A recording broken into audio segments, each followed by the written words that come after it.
Let's talk about color correction.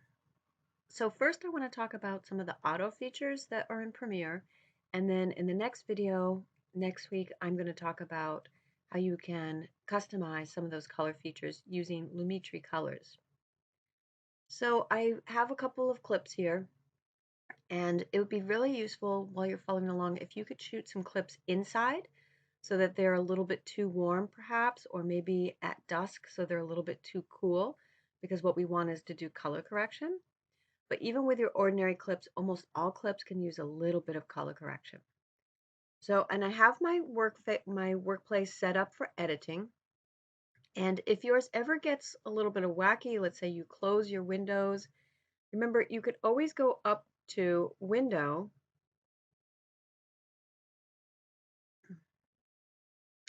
from the main menu and choose workspace and go back to reset to saved layout, and that's just going to set it back to its defaults. Or if you switch to effects, for example, and you want to get it back to editing, so here's where you go and you just get it back to editing. Most of the time I'm working in the editing workplace. So we're going to pull up our effects, which in this editing workplace is going to be in this pane here. And if you don't see it listed as one of the tabs, then go to the double arrow and choose effects. And I'm going under video effects. And I'm going to look for the folder obsolete. Now that doesn't sound very good, obsolete. There's nothing wrong with the effects in this folder. Premiere just really wants you to use their Lumetri color scopes. And so everything that's not in the Lumetri color scopes, they've put into this folder obsolete, meaning don't use it anymore. But they're still fine, and I just want to point them out.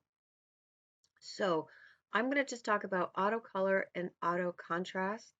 And perhaps also I'm going to point out shadow highlights, and then I'm going to let you guys, if you want, you can continue to explore these other ones. So remember the steps for adding an effect. I have my clip on my timeline. I select it. So that's the one I'm going to apply the effect to.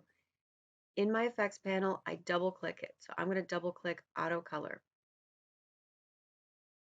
And it immediately applied the effect to it. And you can already see it has a lot more white added to it. And let's just see, I'm going to try auto contrast as well, although the contrast looks pretty good. Double click it, and I'm actually not too in love with that. Kind of made the shadows a little bit dark, but I'll make it larger. That's actually not too bad. I'm going to go up to my effects control panel and scroll down to see those effects that I just added. So here's my auto color, and if I want to see what it looked like before I had that, I can just hit the FX.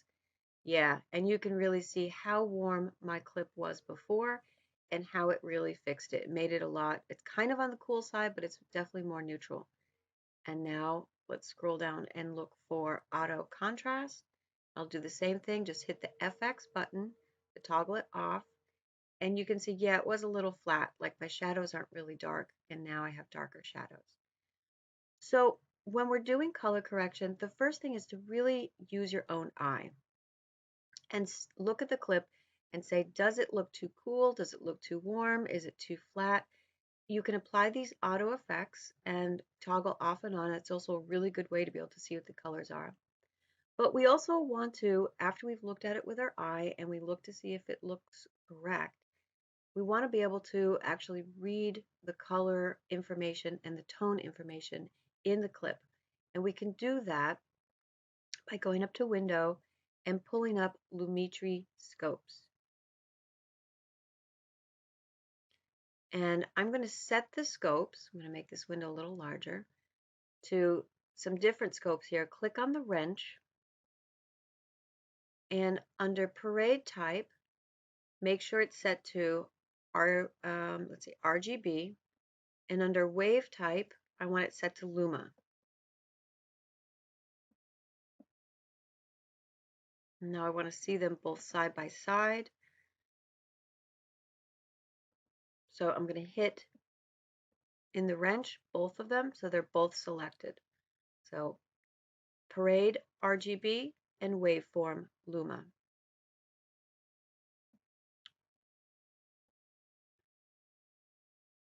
So what these tell me is the first one over here, the waveform, is giving me a scope of my tonality. This is like the levels of the curves in Photoshop. So this reads my entire clip from the left to the right, and it's going and showing me where my shadows and my highlights are. So remember, I did apply an auto contrast, so I'm going to turn that off for a second and then go back to my Lumetri scope. And if we look at it, it's saying that I don't have anything that is pure black. Pure black would be 0, and a pure white is 100.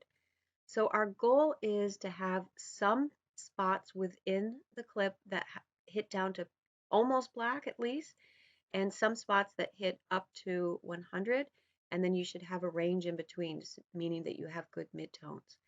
So let's look at what happens after I hit the auto contrast. So remember, I'm around 10 to 80. I'll go back to my effects control and I'll turn auto contrast back up. And now it brings me down to 0 up to 90. So it expanded. It made my blacks blacker and my whites or highlights brighter. And I have more tonality going throughout. All right, so when you're looking at any clip, just take a look at it. I'll switch over to, let's see, this one. My computer's being slow, which is an outside clip. And we can see that I do have some good blacks. And you can see this is right in the middle, and that's his shirt.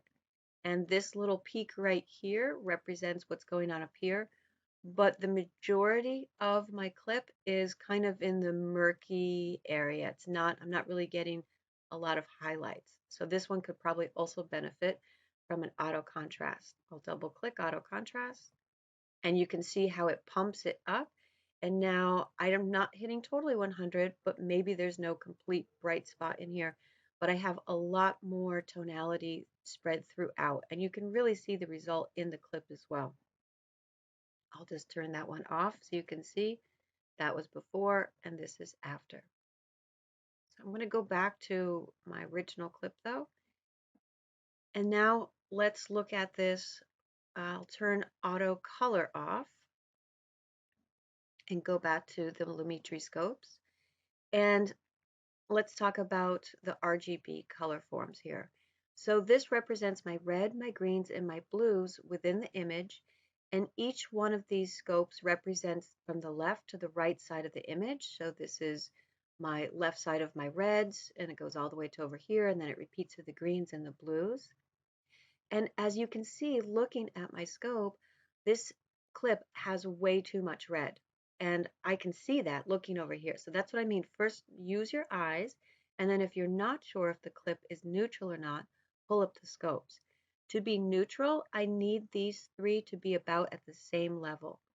So I'm going to go back over to Effects Control and turn Auto Color back on, back to my Lumetri scopes. And you can see what it did is it lowered the red and it pumped up the blue a little bit more. So it's made it much more neutral. And sometimes, you want to have an effect. Maybe you want your clip to be cooler or warmer. So I'm not going to say that these guys always have to be exactly level, but you should be aware of if you're adding that tone or not. All right.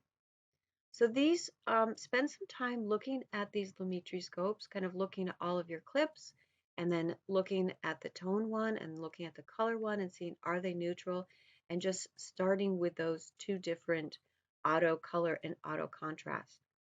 I'll pick another clip here, and looking at this, you can see it definitely has a lot of stuff going on. I don't have a lot of shadows, and it's a little bit on the warm side, not too bad. I'll apply auto color, and you can see how it brings that coolness up and it brings down the warmness to sort of neutralize it. This time, maybe instead of the auto contrast, let's look at shadows and highlights. So I'll double click that. And it actually kind of did the opposite. It sort of, let me turn that off again so we can see it in comparison. It kind of opened up my shadows too much, And in Photoshop, it does the same thing. So that's without it, and this is with it. So I'm going to go to auto amounts and turn that off.